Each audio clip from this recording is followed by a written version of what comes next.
Ladies and gentlemen, welcome back to the analysis of YOLENO TV. I hope you're well from wherever you're watching this channel. Now, I want us to go to the latest development. This is about a purge.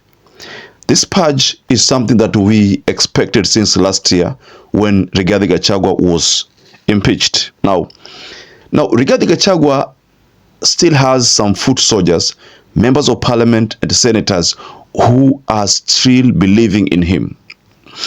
Now, because of that reason, something happened which was long overdue.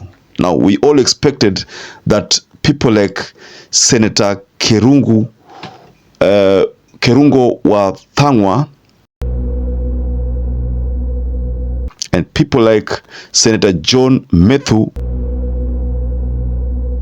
were going to remove from the respective positions. But we never expected that Okiya Omtatah was also going to face the axe.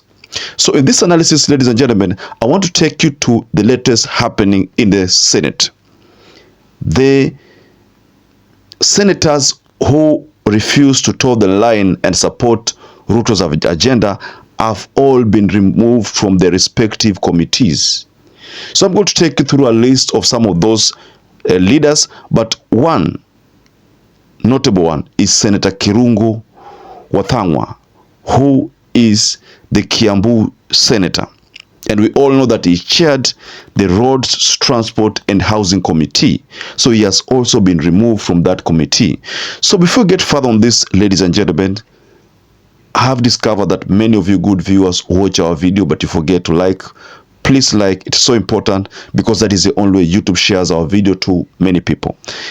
Also subscribe if you're not subscribed. To existing subscribers, I want to continue thanking you so much because without you this channel couldn't have grown.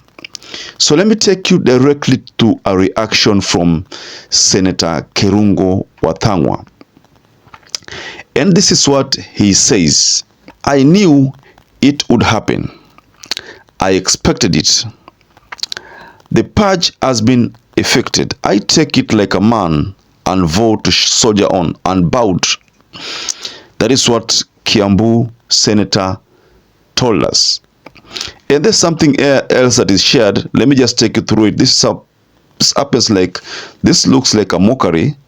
He's trying to mock the leadership of UDA. And he says, I sincerely thank the UDA party for freeing up my schedule. Chairing the Roads and Transport Committee at the Senate was great, but I guess progress was just too much to handle. I mean, I just couldn't keep up with the barabara itoke Thika, iende Garissa, ifike Mandera, iende Ramu, ifike Mogadishu, and all that. You know, that is trying to refer to some of the promises which Ruto made but have not been delivered. So that is Senator Kirungo Wathangwa. We also have the Nyandarua Senator John Methu. And we all know that John Methu served as the chairman of the Senate Standing Committee on Lands, Environment and Natural Resources. So he has also been removed from that position. But that was expected, ladies and gentlemen. We all expected that Senator John Methu was going to be removed, just like Senator Kirungo Wathangwa. But just like I told you, Busia Senator Okiya Omtatah has also been removed from the powerful Senate, which is the Public Accounts Committee. And this comes a month, or rather months, after he had declared his intention to run for president in the 2027 general election, vowing to unseat Ruto. So following that stand, that explains why he has been removed.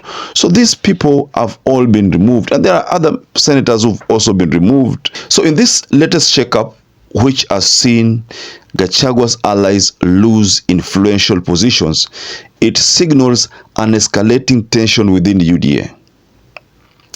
The changes were implemented at the Senate the moment the Senate resumed its sitting on February 11th after a 2-month recess, with a major reconstitution of the committees which took center stage. So in very few words, ladies and gentlemen, those committees that the leadership, or rather the allies of Rigathi occupied, they have all been removed from those relevant committees so that they should stop benefiting from them. I mean, so the big question is this going to deter them from, still following Rigathi's moves? I know the next person that who's going to suffer is Ndindi Nyoro. They've always wanted to remove Ndindi Nyoro from the position that he occupies, but wamekuwa all the time they want to do it when kama wana feel guilty. Sanitize the presidency. We sanitize the security of our country. We must sanitize the Parliament of the Republic of Kenya. We must sanitize the National Assembly, the committees of Parliament. The leader of majority jameni, the committees of Parliament hazikai vizuri. Before we go to recess in December, Kimani ICHUNGWA na wale viongozi wengine katika bunge ya kitaifa, the committees of Parliament, we need to reconstitute those committees so that we can be able to align the leadership of committees of the National Assembly so that they can be able to deliver the mandate of the National Assembly. I would just want to say around those figures is that probably what we may need to look at as we look forward is that I should not be coming here as budget chair to convince Kenyans how the economy is growing. It is the Kenyan people who should be telling me the economy is growing. And therefore that calls upon us, all of us in this hall, that all the policies that we make must advance an egalitarian society, must promote equality and equity, so that even as the economy grows, it should not be growing in such a forum.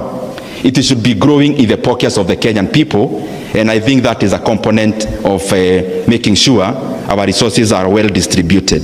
We've always wanted to remove Ndindi Nyoro from the position that he occupies, but wamekuwa all the time they want to do it when kama wana feel guilty, because Ndindi Nyoro has not indicated, has not taken sides. He's always remained neutral. So they don't know how to effect it, but the plan they have is to remove Ndindi Nyoro, So, ladies and gentlemen, what do you make of this move by